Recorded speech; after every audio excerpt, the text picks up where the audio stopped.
আমার মনে হয় প্রায় 5 কোটি মানুষের উপরে মানুষ আছে। অনুভূতি আসলে ভাষায় প্রকাশ করা যাবে না। তারেক রহমান একটা ইনস্টিটিউট, তারেক রহমান আসলে একটা আবেগ। এটা শুধু জাতীয়তাবাদী শক্তির আবেগ না, এটা বাংলার 16 কোটি 17 কোটি মানুষের আবেগ। সেই আবেগ আপ্লুত হয়ে আজকে লিডারের ডেফিনেশন, লিডারের বৈশিষ্ট্য আসলে কি বাংলার মানুষ দেখবে যে আসলে লিডারের বৈশিষ্ট্য কী। আমার অনুভূতি আসলে প্রকাশ করার মতো না। যে আমি উচ্ছ্বাসিত যে এখানে এসেছি, এত কষ্ট, এই যে মাইলকে মাইল পথ হেঁটে এসেছি, এটা কোনো অনুভব আছে না, শুধু একটাই আনন্দ, তারেক রহমান বাংলাদেশের মাটিতে পারে। মোড়লগঞ্জ থেকে আমি মোড়লগঞ্জ উপজেলা বিএনপির সিনিয়র যুগ্ম সাধারণ সম্পাদক। আমাদের ওখান থেকে হাজার হাজার মানুষ এসেছে এবং তারা সবাই কালকে রাত্রেই এসেছে। কি মনে হয় এই প্রোগ্রামে কত লক্ষ মানুষের সমাগম হবে? এই প্রোগ্রামে আমার মনে হয় প্রায়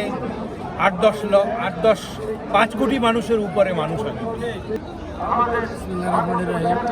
আমরা তারান কিশোরগঞ্জ থেকে আসছি।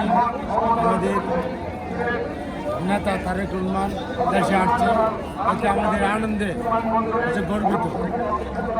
তাই আমরা আমাদের নেতাকে গ্রহণ করার জন্য আগে দেখা হয়েছে। তারেক রহমানের সাথে আমরা ময়মনসিংহ ইউনিয়ন প্রতিনিধির সঙ্গে তার সঙ্গে সাক্ষাৎ হচ্ছে। অনুভূতিটা কি যে 17 বছর পরে দেশে আসছে?